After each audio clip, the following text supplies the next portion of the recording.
نحمده ونصلي ونسلم على رسوله الكريم اما بعد فاعوذ بالله من الشيطان الرجيم بسم الله الرحمن الرحيم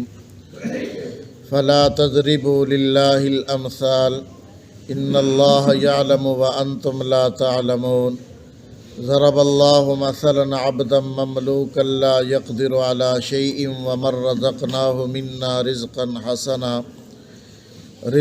حسنا فهو ينفق منه سرا وجهرا هل يستوون الحمد لله بل أكثرهم لا يعلمون وضرب الله مثل الرجلين أحدهما أبكم لا يقدر على شيء وهو كل على مولاه أينما يوجهه لا يأتي بخير هل يستوي هو ومن يأمر بالعدل وهو على صراط مستقيم صدق اللہ العظیم۔ اللہ تعالیٰ نے اس آیت میں ایک حقیقت کو بیان فرمایا ہے جس سے غفلت کی وجہ سے بہت سے کفریہ شکوک و شبہات پیدا ہوتے ہیں۔ وہ یہ کہ مشرکین اللہ تعالیٰ کو عام انسانوں پر قیاس کرتے ہیں اور وہ کہتے تھے کہ جیسے دنیا کے اندر انسانوں میں ایک اعلیٰ انسان ہوتا ہے جس کو ہم بادشاہ کہتے ہیں، جو پوری مملکت کا انتظام چلانے والا ہوتا ہے اور اس کو اپنی بادشاہت کا نظام چلانے کے لیے وزراء کی ضرورت ہوتی ہے، کابینہ کے افراد کی ضرورت ہوتی ہے، دیگر جو ہے وہ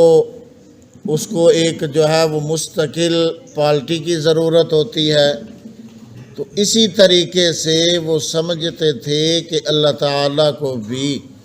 تمام دنیا کا نظام چلانے کے لیے اپنے ماتحت چھوٹے چھوٹے خدا رکھنے پڑتے ہیں۔ تو اللہ تعالیٰ نے اس کا جواب دے دیا فَلَا تَضْرِبُوا لِلَّهِ الْأَمْثَالِ، سو تم اللہ تعالیٰ کے لیے مثالیں مت گھڑو، اللہ کو عام انسانوں پر قیاس نہ کرو، وہ انسانوں سے بھی مختلف ہے، وہ وراء الورا ذات ہے، وہ بڑی قدرتوں کا مالک ہے۔ ان اللہ یعلم وانتم لا تعلمون، اللہ تعالیٰ خوب جانتا ہے اور تم نہیں جانتے۔ اللہ کے علم کے برابر انسان کا علم نہیں، اللہ کی قدرت کے برابر انسان کی قدرت نہیں، تو اللہ کی ذات کو عام بادشاہوں پر قیاس نہ کرو۔ پھر آگے اللہ تعالیٰ نے دو اور مثالیں بیان فرمائی ہیں۔ فرمایا کہ اگر ایک جو ہے وہ آقا ہو جس کو اللہ تعالیٰ نے مال و دولت دیا ہوا ہے اور وہ اپنی مرضی سے خرچ بھی کرتا ہے، اچھا کھاتا پیتا بھی ہے، اور ایک طرف اس کا غلام ہے جو اس کے ماتحت ہے، تو اب آیا یہ کیا دونوں برابر ہو سکتے ہیں؟ کبھی بھی نہیں ہو سکتے۔ تو جب ایک آقا اور اس کا غلام یہ برابر نہیں ہو سکتے، سردار اور اس کا ماتحت اور نوکر یہ برابر نہیں ہو سکتے، تو اللہ کی ذات اور عام انسان یہ کیسے برابر ہو سکتے ہیں؟ فرمایا ضرب اللہ مثلا عبدا مملوکا، اللہ تعالیٰ ایک مثال بیان فرماتے ہیں کہ فرض کرو ایک تو غلام ہے کسی کا، وہ مملوک ہے، وہ کسی چیز پر قادر نہیں ہے، ایک طرف تو یہ ہے اور ایک طرف وہ ہے جس کو ہم نے اپنی طرف سے خوب روزی دے رکھی ہے اور وہ اس میں سے چپکے سے بھی خرچ کرتا ہے، اعلانیہ طور پر بھی خرچ کرتا ہے،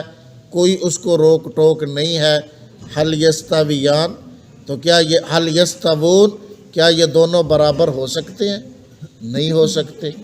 الحمدللہ، تو پھر تمام تعریفیں اللہ کے لیے ہیں۔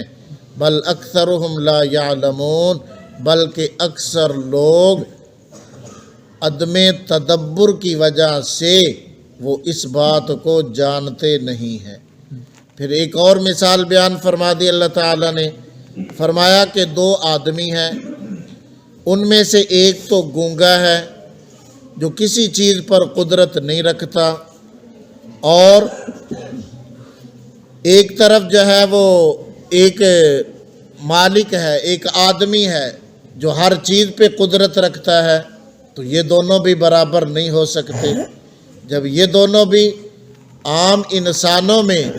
یہ دو برابر نہیں ہو سکتے تو اللہ اور اس کی مخلوق یہ کیسے برابر ہو سکتے ہیں؟ فرمایا وَضَرَبَ اللَّهُ مَثَلَ الرَّجُلَيْنِ أَحَدُهُمَا أَبْكَمُ، اور اللہ تعالیٰ نے مثال بیان فرمائی ہے ایسے دو آدمیوں کی جن میں سے ایک تو گونگا بھی ہے، لا يقدر على شيء، کہ وہ کوئی کام نہیں کر سکتا، وَهُوَ كَلٌّ عَلَى مَوْلَاهُ، وہ اپنے مالک پر ایک وبال جان ہے، بوجھ بنا ہوا ہے، اینما یوجہ لا یأتی بخیر، اور وہ اس کو جہاں بھیجتا ہے کوئی کام درست کر کے نہیں لاتا۔ ایک طرف تو وہ ہے حل یستوی ہوا، کیا یہ